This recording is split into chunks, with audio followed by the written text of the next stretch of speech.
Bonjour, je suis Philippe Mérieux, professeur honoraire en sciences de l'éducation à l'Université Lumière à Lyon.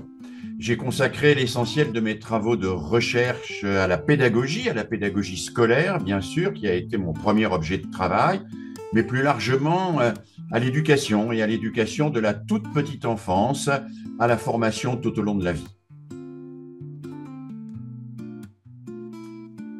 Je trouve que la question de la qualité est une question essentielle parce qu'elle peut être traitée de manière extrêmement différente.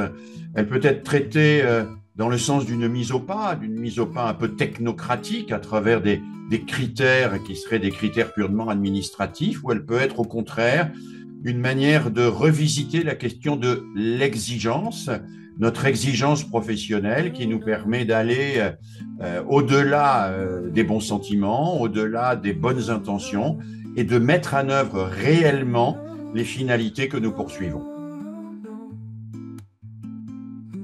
La qualité, c'est une nécessité, c'est ce qui permet à notre travail quotidien d'échapper à la routine, d'échapper à la facilité, d'échapper à la médiocrité.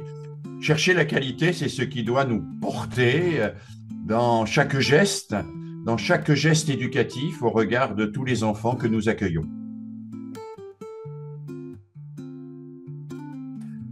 Alors, lors de mon intervention, je voudrais montrer que si éduquer n'a jamais été quelque chose de facile, parce que c'est accompagner une liberté, ça n'est pas fabriquer un objet, c'est aujourd'hui devenu quelque chose de difficile que certains même considèrent comme impossible.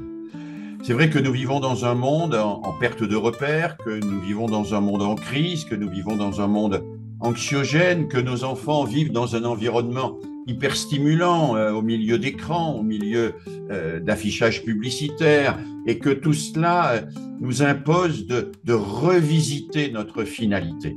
Alors, je voudrais montrer comment on peut faire pour permettre à nos enfants d'entrer dans la frustration alors que toute la société exalte leurs caprices.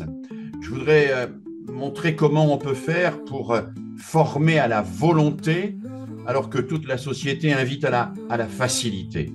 Comment on peut faire pour respecter l'altérité alors que toute la société souvent invite à se regrouper dans des replis communautaristes.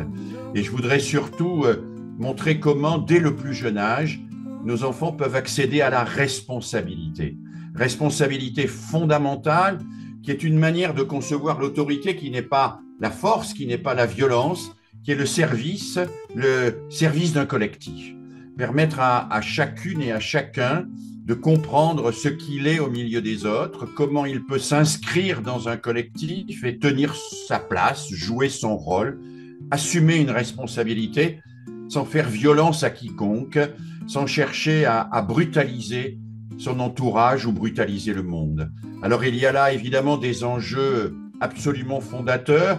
Je tenterai de montrer comment la société tout entière nous interpelle et comment l'éducation, dès le tout petit enfant, dès le plus jeune âge, doit prendre en compte ces défis nouveaux pour permettre de former des citoyens capables de préparer un monde futur plus libre, plus solidaire.